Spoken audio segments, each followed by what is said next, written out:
In this video, we're going to go through a tricky concept that I call false contrast. What I mean by that is we have a shift word, such as in this case, though, and instead of being the opposite of the part that comes right after though, the sentence is about something else. In this case, though less celebrated, Haydn was far more blank than Mozart. So he's not as popular as Mozart, therefore he's more what? Well, a bunch of things could probably go in here. I mean, he could be more friendly, he could definitely be more talented, maybe he's even more structured. And so we really need to read the entire sentence in order for us to really figure out what word fits in the blank. And so that's the thing. Always read the entire sentence, because sometimes, this is rare though, but sometimes it's not as always the exact opposite of what you think, a word that's right near a shift word. Now if we read on, we can see here the sentence structure is such that there's a colon followed by some information. Mozart had 41 symphonies, Haydn penned 106. Aha! Haydn penned more symphonies than Mozart. So it's all about being more, well, more what? What's that word where you create many things? Well, if it doesn't come to mind, you definitely know it's not obscure or unknown. Friendliness doesn't really have much to do with it. And talented. Well, because you write more, does that necessarily mean you're talented? It could mean you're talented, maybe it does, but that's not the direct meaning of creating a lot. And so we get rid of talented. Same with structured. We don't know anything about the symphonies. I mean, maybe they were more structured, but the word prolific directly means creating more of something. In this case, Haydn was more prolific as far as symphonies go. So again, read the entire sentence, not always the exact opposite. Note sentence structure, as we did here. And then finally, make sure you pay attention to multiple keywords. Here, there really aren't multiple keywords. I mean, sure, we have less celebrated. That really turned out to be kind of like a decoy or a fake, something that didn't really apply to the sentence as much as the actual keywords here. Now, the thing about this false contrast is it becomes much more likely the more convoluted a sentence becomes. And this sentence is anything but convoluted. It's pretty straightforward. So let's take a look at another more convoluted sentence. Even though Malcolm X eventually went on to sever ties with members of the Muslim Brotherhood, the Brotherhood believed that far from being a heretic, Malcolm X endorsed a view of Islam that was more doctrinally blank than that of the more ostensibly orthodox sects. So obviously a lot going on here, and we see even though, right? Starts off there with a shift. Well, he went on to sever ties with these people. Therefore, he's the opposite of somebody who severs ties. So it's not really clear. Sure, the word in here is going to be something positive because, you know, you have him severing ties. Ooh, that's negative, and the shift shows us there's probably something positive. But that leaves us with both A, pure, and B, renowned, or well-known. Compromise means kind of a lower quality, vague, is something that's not clear. It's also negative. And differentiated is just a neutral word. So, of course, we're going for something here that is positive, and that's why we're left with A and B. But as you can see, the first part doesn't help us out. Therefore, again, read the entire sentence.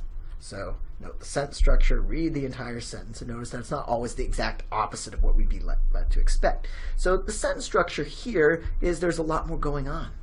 Far from being a heretic, specifically, is kind of this hidden keyword embedded down here. And so, they didn't see this guy as a heretic, someone that went against the teachings. Far from it, his teachings were more, well, close to the actual thing, and that's why pure works here. Renowned, just because something is well known doesn't mean that it is closer to the actual doctrine. Again, a heretic goes away from the doctrine, says stuff that isn't true religiously, whereas the opposite of that would be someone whose doctrine is pure. So renowned doesn't quite get there, and you can see that, again, the more convoluted it becomes, the more we're going to be kind of led astray by some of what looks like keywords when they're actually going to be multiple keywords, and the more specific keyword here is far from, meaning the opposite of being a heretic. Now, we could end it right there, but why not try an even more difficult, more convoluted text completion? And this is kind of getting you prepared for the double and triple blank text completions. You can see this one right here. Woo! I know, scary. Very long, and yes, most one blank text completions are not going to be this long. Because again, this is to show you some of how you can be led astray or be uncertain about certain parts of a sentence, and then not be able to pick between two answer choices because they both seem to work. So pause the video, because I'm actually not going to read this way too long. And after you've done pausing this video, let's go through it. Okay, so let's start off with the beginning. no less incendiary, so very controversial. It's a hot button issue, fracking. So you get all of this information, and then you still have this to read.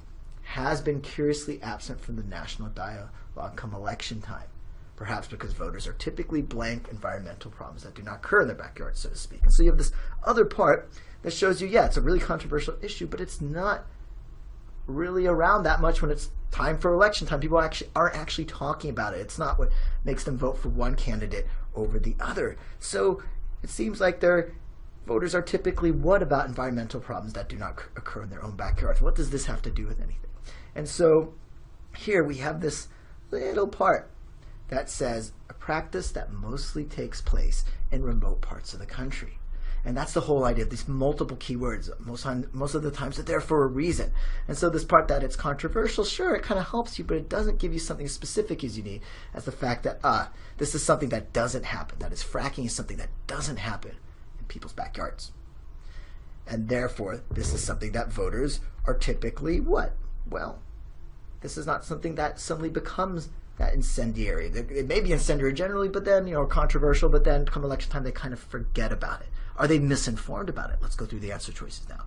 Well, just because you're not really that swayed by it or motivated by it, it doesn't ruffle your feathers, this whole idea of fracking during election time, it's not the same as actually being misinformed or misguided about it.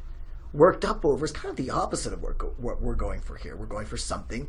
That doesn't mean we're getting upset, but we actually don't care about this really controversial issue, or an issue that's usually really controversial. And that leaves us with C, unmoved by, where if you're unmoved by something, it doesn't affect you emotionally. D, disenfranchised. That just has to do with vote.